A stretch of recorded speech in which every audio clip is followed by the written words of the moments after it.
ஜோதிட நண்பர்கள் அனைவருக்கும் என் பணிவான வணக்கம்.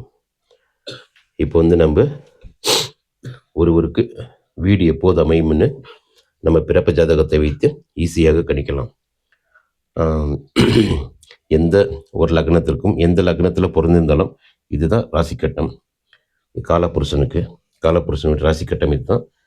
இதில் உங்களோட லக்னம் எதில் விழுதுன்னு பாருங்கள். எந்த ஒரு லக்னத்திற்கும் 4ஆம் இடம்தான் வீடு, வண்டி, வாகனம், சொத்து, சுகம், தாய் இப்படி குறிக்கக்கூடிய பாவம் 4ஆம் பாவம். அப்படின்னு ஒருத்தர் கன்னி லக்னத்தில் பிறந்திருக்க வச்சுக்கலாம். பிறப்பு லக்னம் கன்னி. இந்த கன்னிக்கு 4ஆம் இடம் எது? தனுசு. தனுசு தான் உங்களுடைய வீட்டை குறிக்கும். இந்த தனுசுக்கு அதிபதி யாருன்னா குரு பகவான். அதே போல் காரக கிரகம், வீட்டுக்கு காரக கிரகம் சுக்கிரன். அதே போல் நிலம் எல்லாம் வீடு கட்ட முடியாது. அது நிலக்காரகன் செவ்வாய்.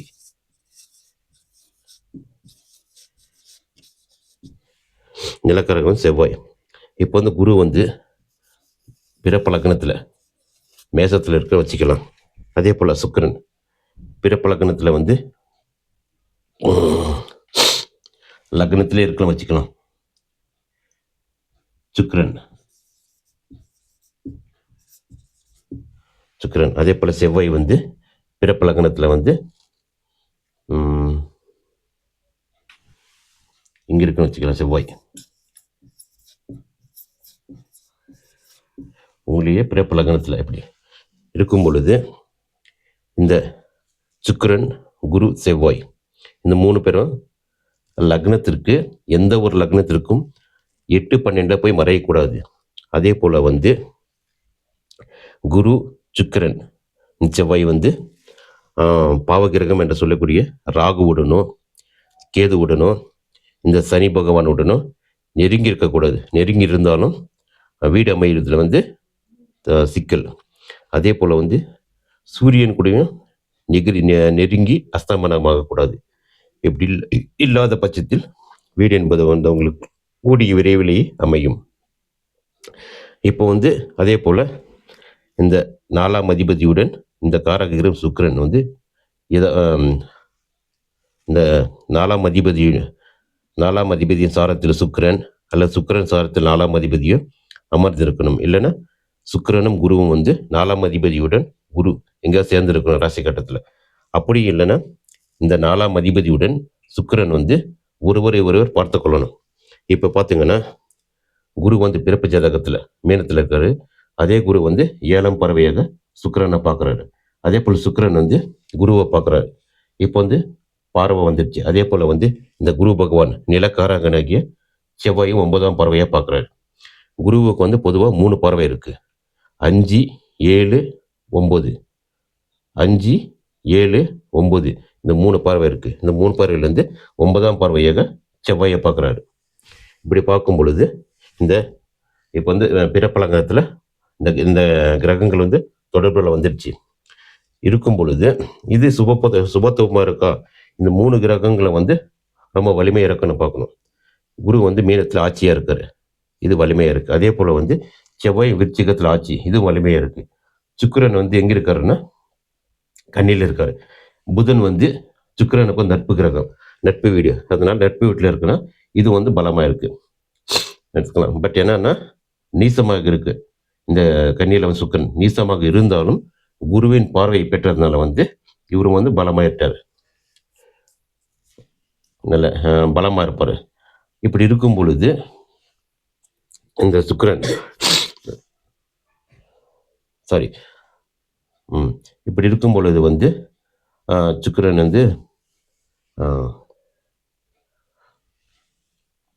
சுக்கிரன் இங்கே இங்கே இருக்காரு. இப்படி ராசி கட்டத்தில் இருக்கும் பொழுது வீடு எங்களுக்கு எப்போ அமையும்ன்ட்டு ஒருத்தர் கேட்குறாங்க. அப்போ சரி பலமாக இருக்குது பிறப்பு லக்னத்தில், வீடு எந்த காலகட்டத்தில் அமையும்னா இந்த குரு கோச்சாரத்தில் முதல் ஒரு ராசி கட்டத்தை நகர்வதற்கு 1 வருஷம் ஆகுது. அப்படி இந்த குரு ஒரு சுற்று வருவதற்கு மறுபடியும் இங்கே 12 வருஷம் ஆகும்.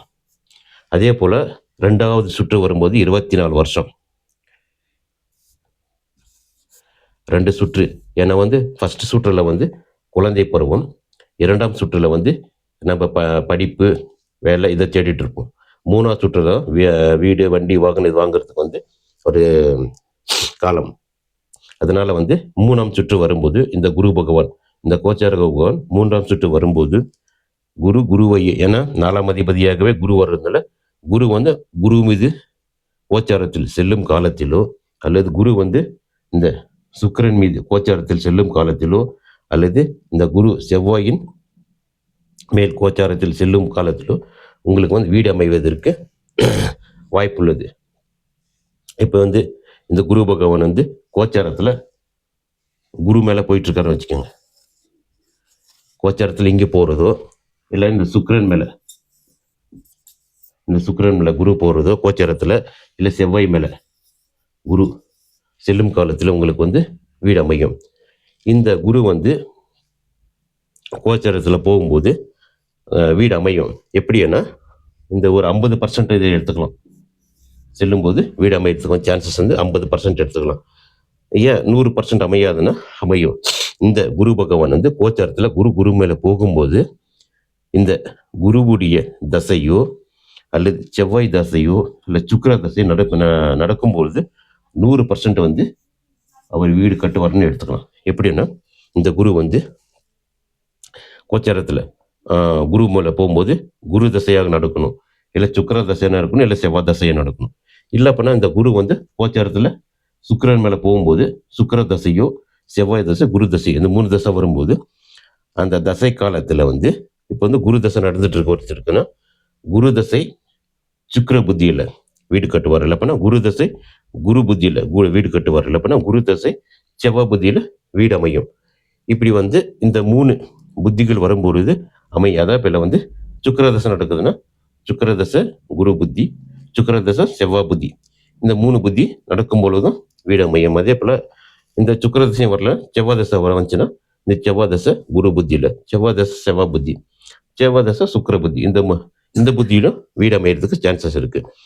இது வந்து என்னன்னா 100% நம்ம சொல்லலாம். இந்த கோச்சாரத்தில் குரு போகும் காலத்தில் அது தசா புக்தியாக வந்து 100% ஒரு வீடு கட்டு வரன்ட்டு நீங்க வந்து சொல்லலாம். உங்களுக்கு இப்படி வந்து வீடு அமைறது வந்து நம்ம பிறப்பழக்கத்தை வைத்து நாமே வந்து ஈஸியாக தெரிஞ்சுக்கலாம். இது மாதிரி வேற ஏதாவது உங்களுக்கு வந்து ஒரு எப்போ வேலை அமையும், எப்போ திருமணம் அமையும், இப்போ வந்து நம்ம பிறப்பு ஜாதகத்தை வைத்து நாம தெரிந்து கொள்ளலாம். இது எப்படின்ட்டு நீங்கள் வந்து இந்த கமெண்டில் கேட்டுங்கன்னா உங்களுடைய பிறப்பு ஜாதகத்தை அனுப்பிட்டு, இல்லைப்பா வந்து உங்களுடைய date of birth, time of birth, place of birth அனுப்பிட்டு கேட்டிங்கன்னா வாட்ஸ்அப்பில் வந்து இந்த நம்பருக்கு நீங்கள் வந்து மெசேஜ் பண்ணுங்கள். கண்டிப்பாக நான் பார்த்துட்டு உங்களுக்கு ரிப்ளை பண்ணுவேன். என்னுடைய நம்பர் 7892467060. இந்த நம்பருக்கு வந்து எப்போ வேணுமோ நான் கூப்பிடலாம். கூப்பிடும் போது கண்டிப்பாக வந்து நான் உங்களுக்கு ரிப்ளை தருவேன். சரி, இது மாதிரி வந்து மேலும் வீடியோக்கள் மேலும் வரணும்னா நீங்கள் வந்து கண்டிப்பாக கமெண்ட் பண்ணுங்கள், லைக் பண்ணுங்கள், ஷேர் பண்ணுங்கள். கமெண்ட் வந்து முக்கியமாக பண்ணுங்கள், இது எப்படி இருக்குன்ட்டு. அதே போல் வந்து லைக் பண்ணுங்கள். சேனலை லைக் பண்ணால் தான் மறுபடியும் வீடியோ போடுறதுக்கு ஒரு மோட்டிவேஷனாக இருக்கும் என்பதை சொல்லி நன்றியை தெரிவித்துக் கொள்கிறேன். நன்றி.